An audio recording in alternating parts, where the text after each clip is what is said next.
Welcome back, Sims fans, and in today's episode we're gonna take the last empty store on this side of the block and turn it into the hottest spot for Asian cuisine as we continue in our Sim York series that I've created because I am so missing my hometown of New York City. Come with me as we get started.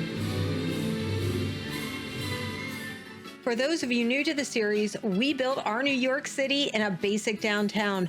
Then we took an entire street corner that we're building based on my experiences in New York City. To catch up on this entire series, I'll put links in the description down below.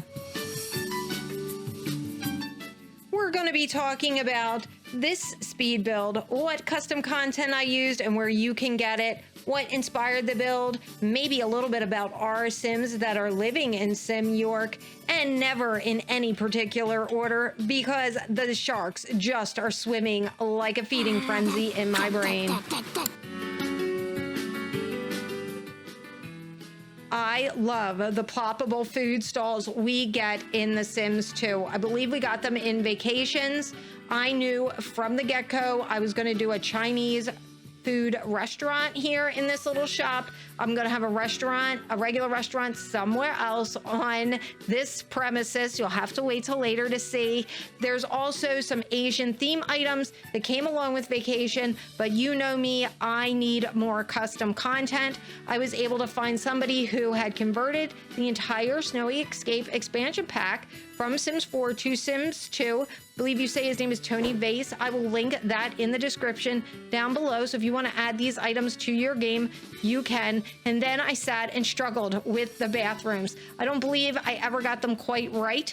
On one side, we have the toilet. On the other side, you have to go around and have the sink. And don't ask me why I didn't fix it so that you could do both things in the same room, but I did struggle so that both sides, the doors were matchy on the same side. And you're going to see me in a second make it so that one side is not higher than the other. Don't ask me what goes through my OCD mind at times, but these are the things that drive me crazy. The inspiration for this came from my time in New York with my daughter. On the Upper East Side, we used to go looking for sushi. It was one of her favorite, along with poke bowls. And there are a ton of Asian restaurants. I went on Google Maps again for more inspiration for colors and that sort of thing. Of course, I remember some of the restaurants that we used to go to. I'm going to throw some pictures around in through this build for you guys to see. You're going to see that in general, most of the restaurants were very tiny. And I love this ploppable. It really did kind of remind me of where you would go and you could order in and also take things out. I did not put tables in this restaurant because at some point we were going to put a restaurant somewhere in this area and I did not want the servers coming down and serving down here. But I think this is just a perfect little representation of how tiny some of these restaurants are. I did also look at some of these pictures because I wanted to kind of look at the coloring and the color scheme. You know, these are the kind of things you actually forget. And also, I keep asking myself, you know, what do I want for sure in our city block? For sure, we've got to have a coffee shop. For sure, we have to have a bar. These are some of the things that in my memory of New York City that I just feel have to be there. And it just wouldn't be a corner on the Upper East Side without these things. Now, obviously, they were not on every corner. That might have been stretched out a little bit further than that. But they're just the things that I feel make my city memories special. Let me know in the comments down below, any of you who live in New York or have been to New York, if that's how you remember it.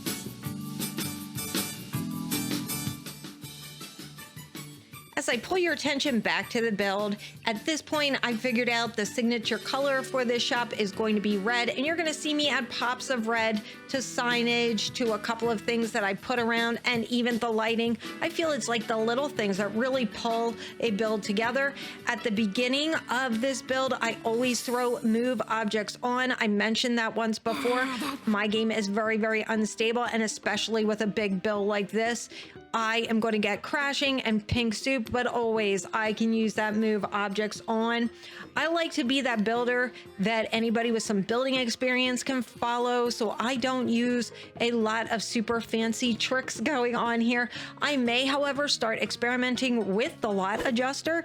This way, instead of doing a big block like we're doing, I might just do some little places that look like they are all connected after we're done this particular big build job, because I notice when I go to play in this, I do get some pink flashing soup sort of thing.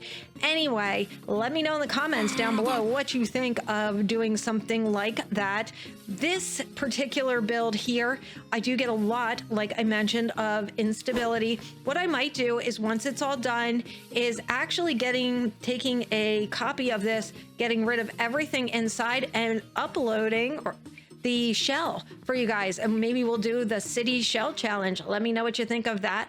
Here we go. You see all my pops of red, and I think that is really what pulled this build all together, is all those great pops of red. And then we're going to add some outdoor lighting, and I also believe it is the lighting that pulls everything together at the end. And here we go. These are the final touches. We're going to throw some lights on the outside. We're going to throw some signage. Then at the very end, I'm going to throw some pictures of what City Walk, I'm lovingly calling our restaurant, looks like here at the end. And you're going to see I was throwing some signage up on the front, because you know how when you go past a place and it has like the open sign, I was looking for some kind of neon to throw on the front, and I finally find this one neon sign, and it just made the outside glow. I love that kind of thing. I am a freak for glowing lights, and that was it. Once we did that, I was like, this is it. I want to thank you all for watching. Happy simming, and bye-bye.